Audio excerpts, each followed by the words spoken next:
সবুজ বিশ্বের তেজস্বী চৌধুরী, যিনি একজন পরিবেশ কর্মী হিসেবে সর্বত্র গাছের প্রাণ বাঁচানোর জন্য ঝাঁপিয়ে পড়েন। আর আমাদের মধ্যে সবচেয়ে অভিজ্ঞ শ্রী শশীভূষণ বাবুর কথা তো আপনাদের আগেই বলেছি। ওনার কোম্পানি থেকে রিসেন্টলি নব শুশ্রূষা বলে একটি টনিক বেরিয়েছে, যেটা কিন্তু সম্পূর্ণরূপে প্রাকৃতিক। স্যার, এই বিষয়ে যদি আপনি কিছু বলেন। কার বলেছিলাম, বাট আরেকবার যাই। হ্যাঁ, সেটা ঠিকই বলেছিলাম। একবার এই কাটবো? বন্ধুদের সঙ্গে দেখলাম একটা মেন্ডি লুকটা ল্যাপটপ ক্যামেরা হলে আন্টি বলছি, এখানে তো এবির সঙ্গে কথার আসার কথা ছিল, বাট আমি না ওকে কোথাও দেখতে পেলাম না। আমার ইনফরমেশন এরকম ভুল কি করে হতে পারে? তার মানে ওরা তো বাড়িতেও নেই। বাড়িতেও নেই?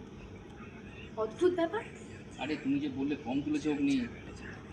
হ্যাঁ, সে তো ঠিকই, বাট এখানে এবির সঙ্গে অন্য একটা মেয়ে এসেছে। আমি বুঝতে পারছি না, গোবরদেবী এখানে কোথাও নেই, আমি শিওর। আরেকবার এটা হয়ে গেছে। হ্যাঁ, আমি কি বলছি? ঠিকই চলে এসেছেন শ্রী শশীভূষণ গুহ, গুহ ফার্মার ওনার।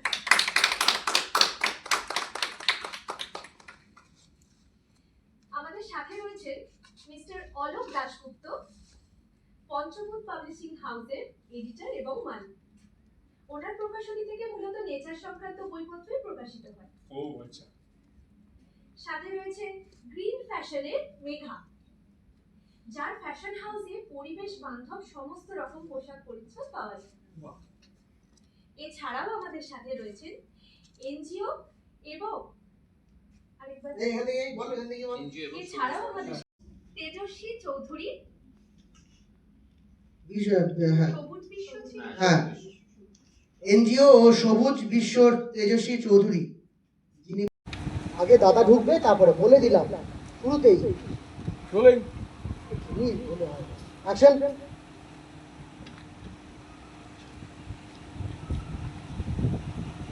দাদা এটা ঢুকে দেখা দিও তো একটু এদিকটায়, মানে ক্যামেরা ফেভারিট